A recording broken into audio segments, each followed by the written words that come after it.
Olá a todos, eu me chamo Pedro Filber Simon, sou mestrando em Direito Constitucional pela Universidade Federal aqui do Rio Grande do Sul, sou advogado, sócio do escritório SNJ Advocacia e eu agradeço imensamente o convite por estar aqui, inclusive por dar essa aula inaugural aqui. E eu fui chamado para falar sobre aspectos introdutórios ao federalismo brasileiro. Os demais palestrantes eles vão poder aprofundar mais no tema, no estudo da nossa federação, inclusive, por exemplo, no federalismo fiscal e outros temas que estão contornando o estudo do federalismo, e propriamente, inclusive, fazer comparações como com a Alemanha, com os Estados Unidos, que é o propósito também desse projeto.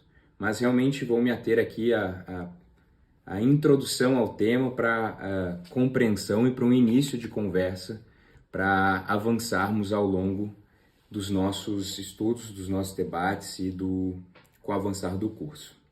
Bem, antes de mais nada, eu acho que vale a premissa inicial é o que é o federalismo.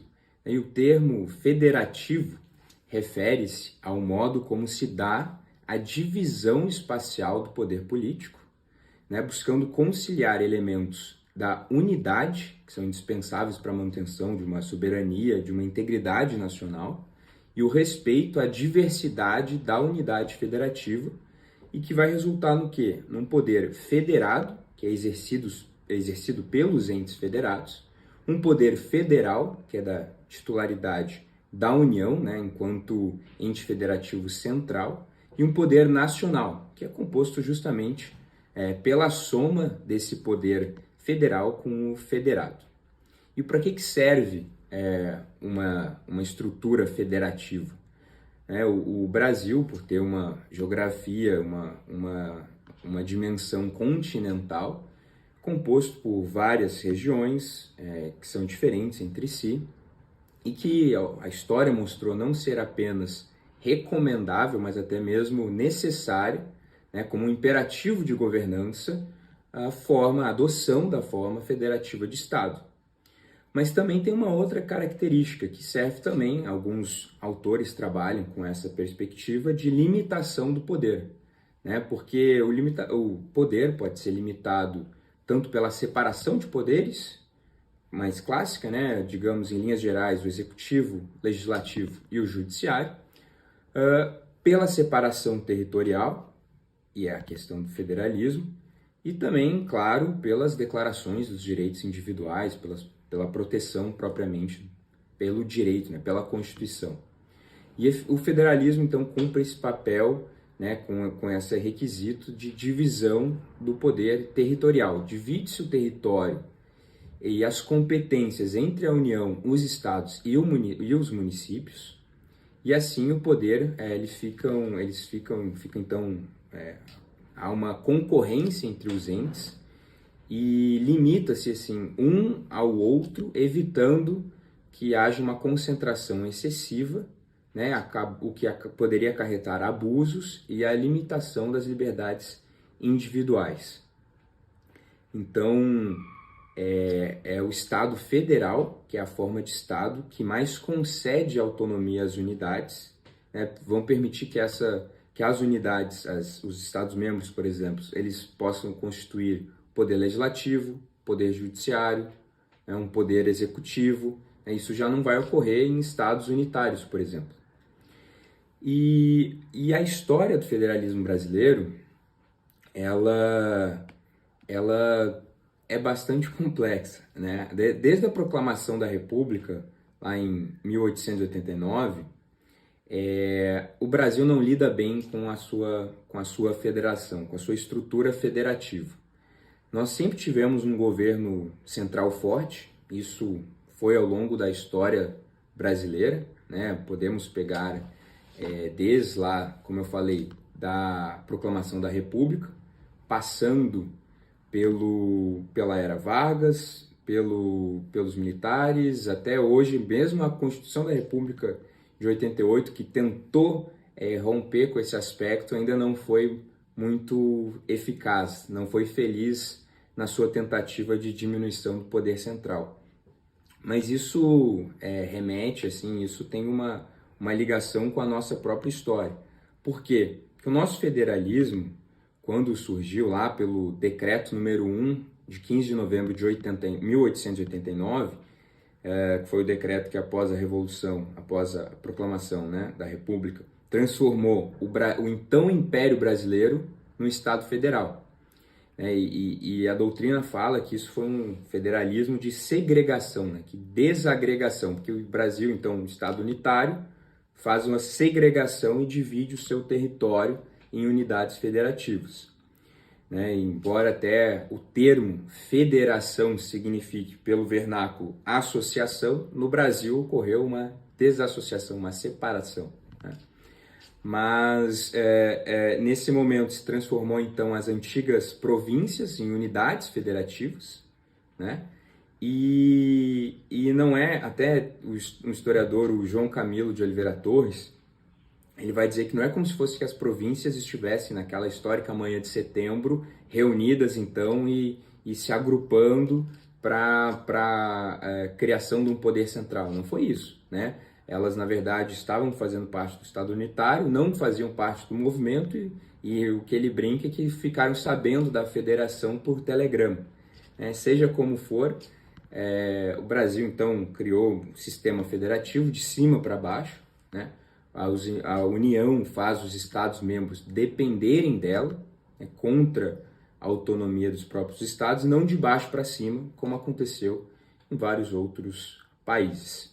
Mas, de qualquer maneira, e avançamos bastante de lá para cá, talvez não o suficiente, mas a Constituição de 88, e aqui já entrando mais propriamente dito nos dias atuais, né? A Constituição de 88 adota a forma federativa e lá no artigo 1º do nosso texto constitucional, já expressa essa ideia, né, que a República Federativa do Brasil é formada pela união indissolúvel dos estados e municípios e do Distrito Federal, constituindo-se em Estado democrático de direito. No artigo 18 também, a Constituição traz que a organização político-administrativa da República Federativa do Brasil compreende a União, os Estados, o Distrito Federal e os municípios, todos autônomos nos termos desta Constituição. E, inclusive, essa forma federativa do Estado brasileiro é cláusula pétrea, está lá no artigo 60, parágrafo 4º, inciso 1, que não pode ser nem objeto de deliberação por emenda à Constituição. Então, não se pode abolir, nem pretender abolir a forma federativa do Estado. E a Federação Brasileira, então, adotou, como os senhores sabem, 3 níveis, né? A União, os Estados-membros e os municípios. Inclui-se aqui também o Distrito Federal e os territórios, que eu vou falar um pouco em alguns minutos. A todos esses entes são atribuídos recursos, tarefas, repartição de receitas e a participação no poder com maior ou menor autonomia.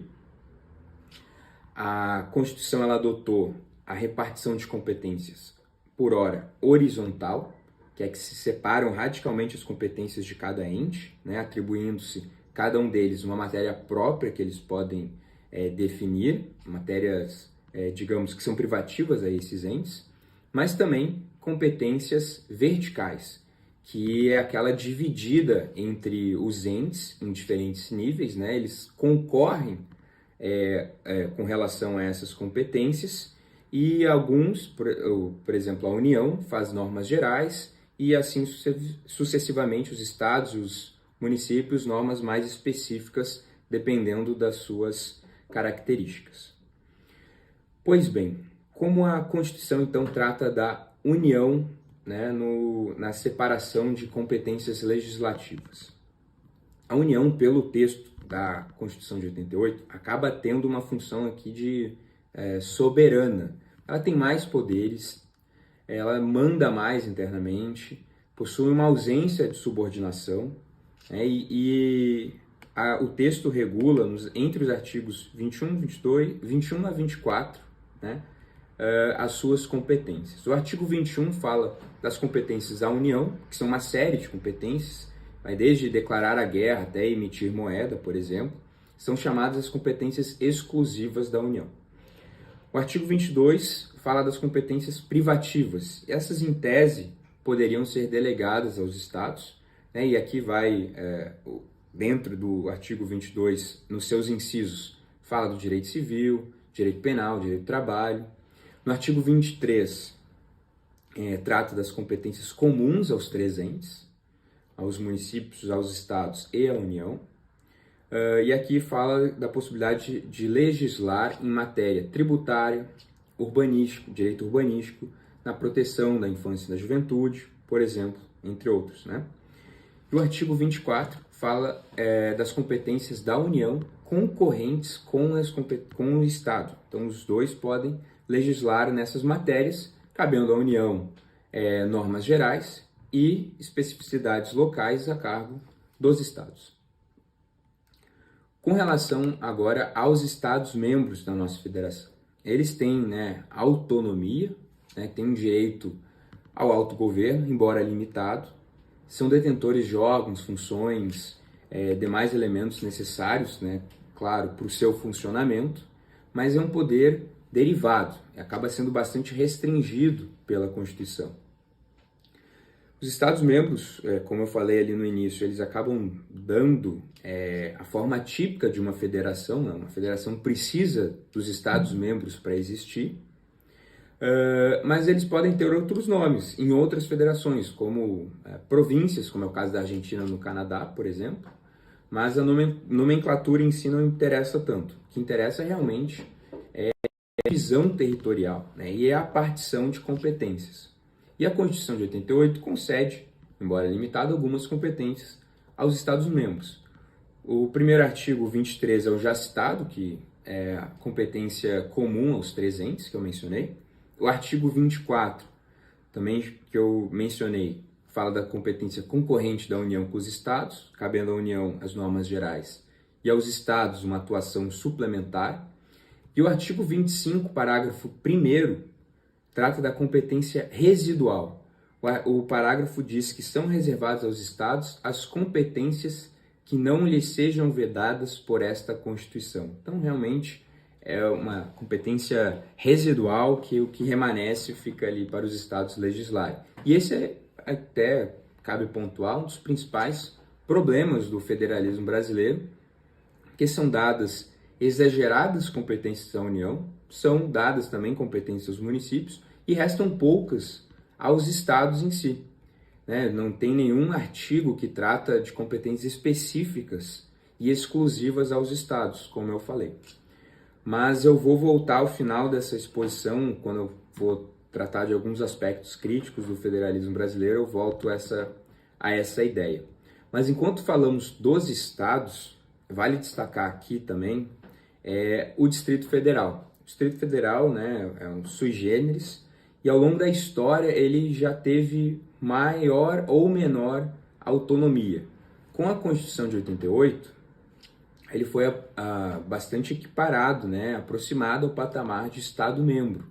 O Distrito Federal, então, ele tem as competências do artigo 23, né, que são competências comuns a todos os entes, do artigo 24, que são as concorrentes com a União, mas a peculiaridade está no artigo 32, parágrafo 1º do texto da Constituição, que vai conceder ao Distrito Federal competências legislativas reservadas aos estados e aos municípios.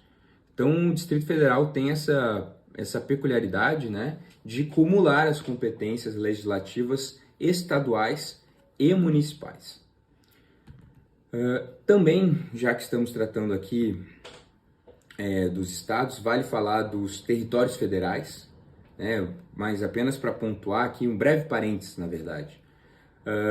Eles têm um regramento próprio no texto constitucional para a sua organização e também para as suas competências, mas que eu acho que não vale a pena a gente tratar aqui, pelo simples motivo de que não existem territórios federais atualmente no Brasil. A Constituição de 88 extinguiu os últimos três, que era Fernando de Noronha, foi agregado ao estado de Pernambuco, Amapá e Roraima foram transformados, né, em estados-membros. Então, não vale a pena seguirmos falando aqui sobre as particularidades dos territórios federais, porque eles sequer existem, né? Então, finalizando os estados-membros, breve parênteses com relação aos territórios, vamos à nossa terceira peça, então, do nosso Estado federativo, que são os municípios. Que, embora a Constituição de 88 faça referência que os municípios integram a Federação Brasileira, como eu mencionei, isso não é algo muito comum, não é visto em outros países e a doutrina critica bastante esta questão. Por quê? Porque para alguns juristas a federação ela é composta por estados-membros, né? Não interessando se existem ou não municípios com autonomia própria e fazendo parte dessa federação.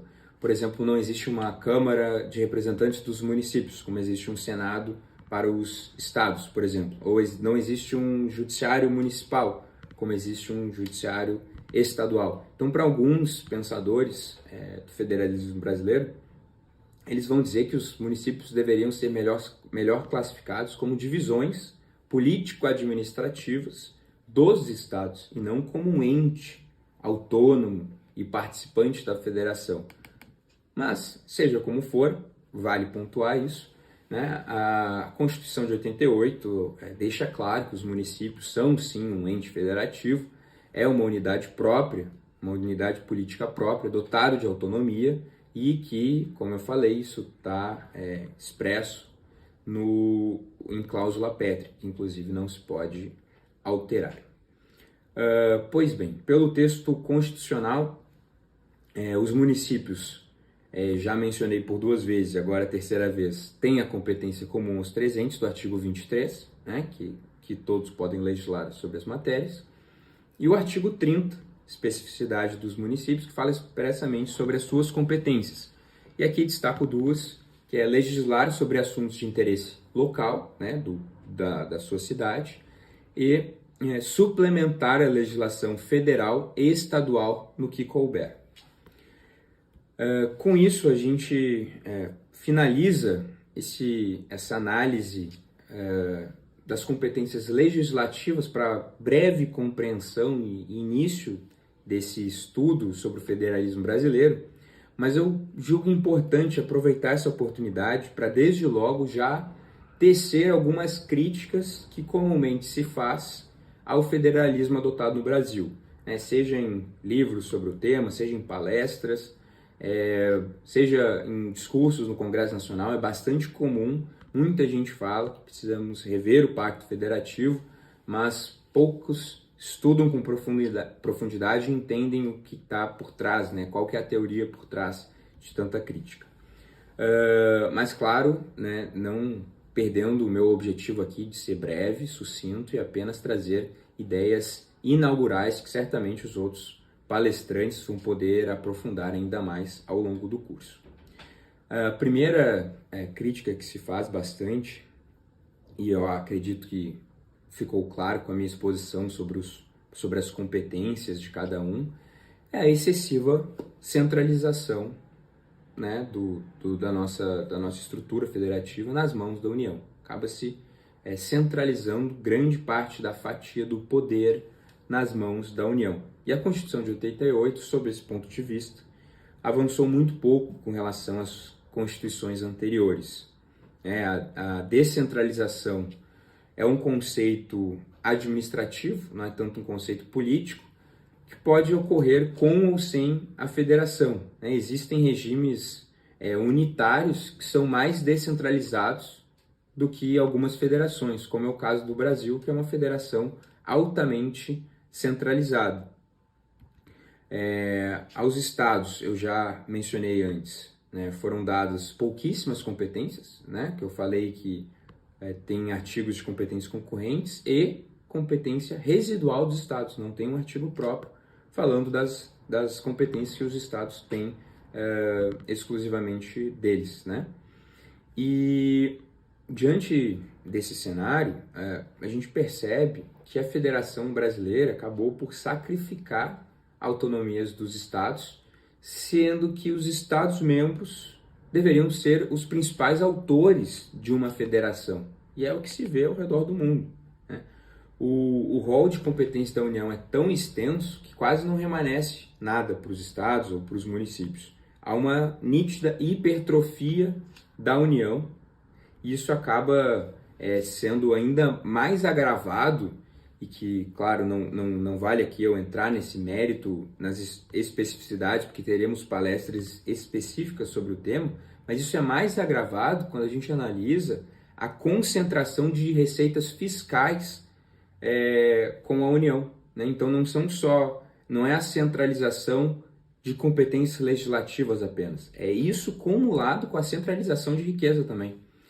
E aos municípios, eles ficam nesse problema do federativo fiscal também, com pouquíssimos recursos, embora tenham muitos encargos, e por isso, por essa síntese, por essa soma de fatores, muitos doutrinadores dizem que, embora temos o nome República Federativa do Brasil, na verdade é apenas o nome, porque na realidade não somos um país federativo, né? E por isso clama-se tanto por um novo pacto federativo, né? Para que saia do papel realmente o princípio federativo e que se torne uma realidade, com descentralização, com aumento de competências dos municípios, dos estados, a divisão mais equânime do bolo tributário e por aí vai. Uma outra crítica que também se faz muito ao federalismo brasileiro diz respeito ao princípio da subsidiariedade. Melhor dizendo, na verdade, a ausência dele em nosso federalismo. Porque as competências são dadas aos municípios e aos estados pela Constituição, elas não satisfazem o interesse local, o interesse particular, conforme o princípio da subsidiariedade, né? O que o princípio fala? O que ele recomenda? Que quem estiver mais próximo da sociedade, né, e puder realizar adequadamente aquela tarefa, que ele seja o responsável por fazer isso. Então, quem estiver no nível mais próximo do cidadão e não transferir essa competência para quem estiver mais distante, né, ainda que seja hierarquicamente superior, como é o caso, por exemplo, da União. Então, quem puder fazer melhor aquilo, estiver mais próximo, se é o município, se é o estado, deve ter a competência primária de resolver aquilo, e não destinando-se à União. E essa questão da subsidiariedade fortalece essa ideia de repartição de competências, né? E prestigia a noção de federalismo. Isso pode se ver em vários países, depois quando forem feitas as análises de comparação, isso poderá ser melhor analisado. Mas para muitos, né, e é isso que eu gostaria de frisar, um Estado federativo que dê efetividade ao princípio da subsidiariedade terá maiores condições de dar pleno desenvolvimento das cidades e trará maior eficiência, garantindo assim, digamos, que possamos atingir mais facilmente a realização do bem comum e que, em última análise, é o próprio objetivo do Estado. Então, uma entidade, uma federação que viola o princípio da subsidiariedade não está sendo eficiente, não está indo ao encontro das melhores práticas internacionais e não está, em última análise, servindo bem aos seus cidadãos. É basicamente essa mensagem que eu queria deixar aqui. Em conclusão, em apertada síntese aqui, temos então uma noção de um federalismo brasileiro altamente centralizado, que concentra muito poder e muitos recursos na mão da União, e um federalismo que não adotou quase nada ou adotou muito pouco do princípio da subsidiariedade, ignorando que quem tem melhor condições para decidir alguns assuntos é quem está mais próximo do cidadão. Ninguém mora em Brasília, ou poucas pessoas. Ninguém mora no Brasil, mora aqui em Porto Alegre, Rio de Janeiro, São Paulo, né? Então quem tem mais condições de lidar com as mazelas da população e com as suas necessidades é o ente mais próximo, o município, o Estado e apenas e tão somente quando necessário, a União. Bem, eu acredito que pelo tempo que dispomos aqui e pelo meu compromisso de apenas trazer aspectos introdutórios do estudo do federalismo brasileiro, falei o suficiente, até acho que me estendi, falei mais do que o necessário, mas espero que com esse projeto aqui possamos compreender melhor o nosso federalismo e pensá-lo criticamente, né? E espero ter auxiliado nesse caminho, tá bem? Agradeço muito a atenção, um grande abraço a todos e fico à disposição. Obrigado.